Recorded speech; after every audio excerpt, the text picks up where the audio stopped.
ಈರುಳ್ಳಿ ಪಕೋಡ ನೋಡಿ ಎಷ್ಟು ಕ್ರಿಸ್ಪಿಯಾಗಿ ಎಷ್ಟು ಚೆನ್ನಾಗಿ ಬಂದಿದೆ ಅಂಥೇಳಿ.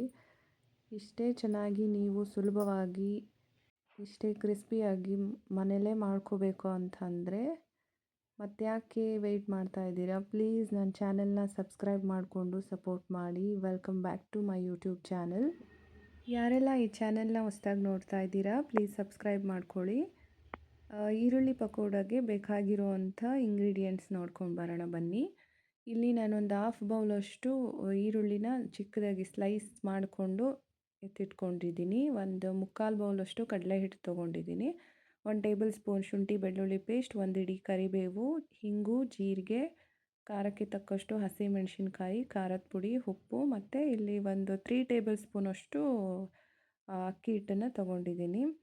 ಅಕ್ಕಿ ಹಿಟ್ಟನ್ನು ಹಾಕಿದರೆ ಸ್ವಲ್ಪ ಕ್ರಂಚಿನೆಸ್ ಚೆನ್ನಾಗಿರುತ್ತೆ ಕ್ರಿಸ್ಪಿಯಾಗಿ, ಅದಕ್ಕೋಸ್ಕರ ಒಂದು ಬೌಲ್ ತೊಗೊಂಡು ಅದಕ್ಕೆ ಈರುಳ್ಳಿನ ಹಾಕ್ಕೊಂಡು ನಾನಿಲ್ಲೊಂದು 1/4 ಟೇಬಲ್ ಸ್ಪೂನಷ್ಟು ಉಪ್ಪನ್ನು ಹಾಕ್ಕೋತೀನಿ.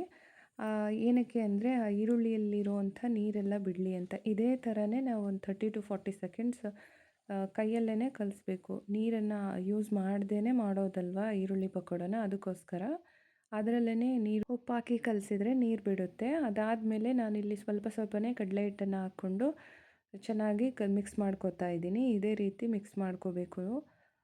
ಒಂದು 20 to 30 ಸೆಕೆಂಡ್ಸ್ ಈ ರೀತಿಯೇ ಮಿಕ್ಸ್ ಮಾಡಿ. ಅದಾದಮೇಲೆ ಇಲ್ಲಿ 1 ಟೇಬಲ್ ಸ್ಪೂನಷ್ಟು ಶುಂಠಿನ ಹಾಕ್ಕೊಂಡು, ಶುಂಠಿ ಬೆಳ್ಳುಳ್ಳಿ ಪೇಸ್ಟ್, ಒಂದು ಹಾಫ್ ಟೇಬಲ್ ಸ್ಪೂನಷ್ಟು ಜೀರಿಗೆ, ಅಕ್ಕಿ ಹಿಟ್ಟು, ಕರಿಬೇವು, ಹಸಿಮೆಣಸಿನ್ಕಾಯಿ ಮತ್ತು ಸ್ವಲ್ಪ ಉಪ್ಪು ಮತ್ತು ಖಾರದ ಪುಡಿ ಎಲ್ಲನೂ ಹಾಕಿ ಮಿಕ್ಸ್ ಮಾಡಿದೆ. ಉಪ್ಪನ್ನು ನೋಡ್ಕೊಂಡು ಹಾಕ್ಕೊಳ್ಳಿ, ಬೇಕಾದರೆ ನೆಕ್ಸ್ಟ್ ಆ್ಯಡ್ ಮಾಡೋಕ್ಕೆ ಬರುತ್ತೆ, ಅದಕ್ಕೋಸ್ಕರ.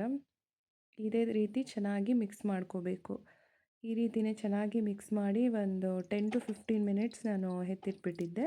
ಅದಾದಮೇಲೆ ಇಲ್ಲಿ ಒಂದು 2 ಟೇಬಲ್ ಸ್ಪೂನಷ್ಟು ಕುಕ್ಕಿಂಗ್ ಆಯಿಲ್ನ ಬಿಸಿ ಮಾಡಿ, ಆ ಕುಕ್ಕಿಂಗ್ ಆಯಿಲ್ನೂ ಕೂಡ ಹಾಕಿ, ಎಣ್ಣೆ ಬಿಸಿ ಇತ್ತಲ್ವ ಅದಕ್ಕೋಸ್ಕರ ನಾನು ಸ್ಪೂನಲ್ಲೇ ಮಿಕ್ಸ್ ಮಾಡ್ಕೋತಾ ಇದ್ದೀನಿ.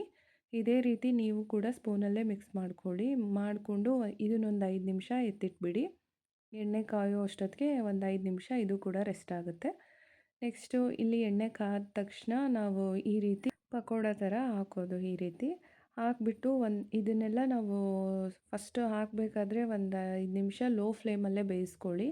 ಅದಾದಮೇಲೆ ಒಂದು ಮೀಡಿಯಮ್ ಫ್ಲೇಮಲ್ಲಿ ಇದೇ ಥರ ಲೋ ಮತ್ತು ಮೀಡಿಯಮ್ ಫ್ಲೇಮಲ್ಲೇ ಬೇಯಿಸ್ಕೋಬೇಕಾಗುತ್ತೆ ಇದನ್ನು. ಯಾಕೆ ಅಂದರೆ ಇದು ಒಳಗಡೆಯಿಂದನೂ ಬೇಯಬೇಕಲ್ವ, ಆವಾಗಲೇ ನಮ್ಗೆ ಒಂದು ಕ್ರಿಸ್ಪಿನೆಸ್ ಬರೋದು ಪಕೋಡಗೆ, ಅದಕ್ಕೋಸ್ಕರ ಈ ಟೈಮಲ್ಲಿ ನಾವು ಇದನ್ನು ಟರ್ನ್ ಮಾಡಬೇಕು. ಇದೇ ಥರ ತಿರುವಿ ಹಾಕಿ ಬೇಯಿಸ್ಕೋಬೇಕು.